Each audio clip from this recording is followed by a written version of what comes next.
নমস্কার, কেমন আছেন আপনারা সবাই? আশা করছি আপনারা সকলে খুব ভালো আছেন এবং সুস্থ আছেন। আজ এক ফুটফুটে সোনার শুভ অন্নপ্রাশন।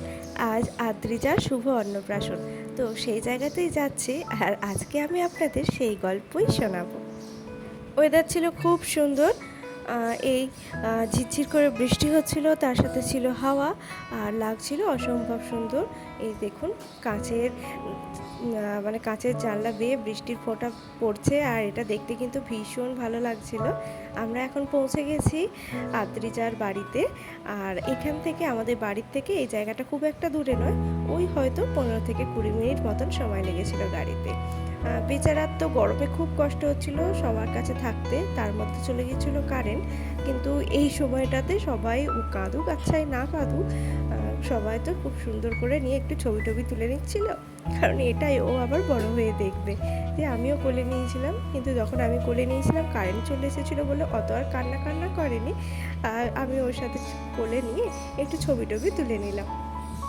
যারাই আসে তারাই একবার আদ্রিজা কোলে নিচ্ছে, কারণ বাচ্চাদের কোলে নিতে চটকাতে তো সবারই খুব ভালো লাগে। আর তারপরে আমরা চলে গেছিলাম একটু আইসক্রিম খেতে।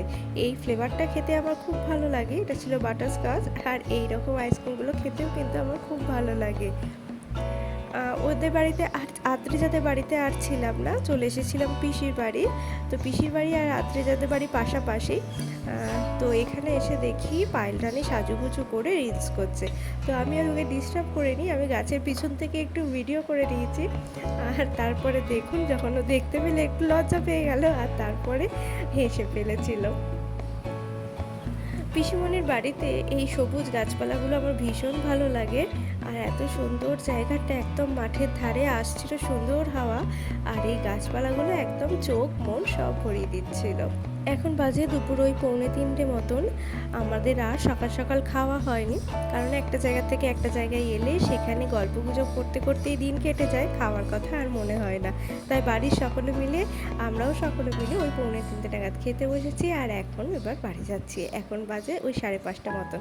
চলুন যাই এবার বাড়ির থেকে। পিসিমণির বাগানের যে জিনিসটা না দেখালে একদমই অসম্পূর্ণ, সেটা হলো এই হলুদ গোলাপ। আর এই হলুদ গোলাপ আমার ভীষণ পছন্দের। দেখুন তো কি সুন্দর লাগছে।